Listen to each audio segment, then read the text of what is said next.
Hello viewers, magic master চ্যানেলে আপনাদের সবাইকে স্বাগত। তো আপনারা আজকে দেখতেই পেরেছেন যে নির্দিষ্ট ব্যক্তিকে বশীকরণ। তো আমি আপনাদেরকে বলবো যে আপনারা যদি কোনো জায়গায় কাজ করেন, কর্মস্থলে উচ্চ পদ অধিকারী বা আপনার মালিক, তাদেরকে বশীকরণ আপনারা করতে পারবেন খুব সহজেই। এই বশীকরণ দিয়ে আপনারা যে কাউকে বশীকরণ করতে পারবেন। তো আমি আপনাদেরকে ৩টে নকশা দেব। ৩টের মধ্যে যে কোনো একটা প্রয়োগ করলেই আপনারা সুফল পাবেন। তো আমি আপনাদেরকে যেভাবে বলবো আপনারা ঠিক সেভাবেই প্রয়োগ করতে হবে। এখানটায় আপনারা দেখতেই পারবেন, ওখানটায় যেভাবে লেখা রয়েছে ঠিক সেরকমভাবে সেই নিয়ম অনুযায়ী আপনাদেরকে কাজ করতে হবে, তবেই আপনারা সুফল পাবেন। তো এখানটায় দেখতে পাচ্ছেন ক নম্বর, খ নম্বর, গ নম্বর নকশা, ৩টে নকশা দেখতে পাচ্ছেন।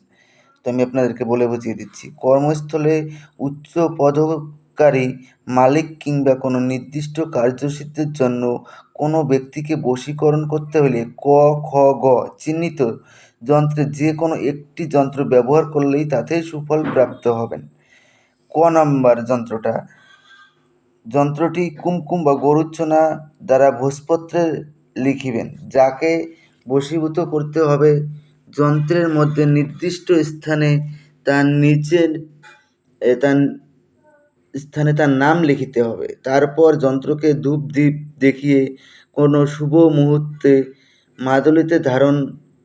মাদুলিতে ভরে ধারণ করিতে হবে। এর দ্বারা অভিলাষিত ব্যক্তি বশীভূত হবে।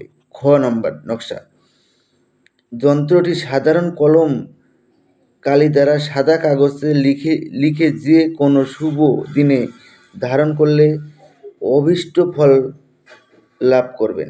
যন্ত্রের নিচে নির্দিষ্ট ব্যক্তি বা ব্যক্তিবর্গের নাম লিখিতে ভুলিবেন না। তার মানে যাকে বশীকরণ করবেন তার নাম লিখতে হবে। গ নম্বর নকশাটি, যন্ত্রটি প্রস্তুত করতে হলে একটু বেগ পেতে হবে। যন্ত্র লিখিবার জন্য সারস পাখি পালকে কলম দরকার হবে। এটি সংগ্রহ করতে হবে বিশেষ স্থান থেকে। গরুর দুধের সঙ্গে সাদা লজ্জাপতির রস মিশ্রিত করে তার দ্বারা সারসের পালকের কলমে কাগজে যন্ত্রটি লিখিবে। যন্ত্রের নিচে অভিলাষিত ব্যক্তির নাম লিখিবেন। পরে যন্ত্রটি মাদুলিতে ভরে ধারণ করলে ফলাফল বুঝতে পারবেন। নির্দিষ্ট ব্যক্তির আপনার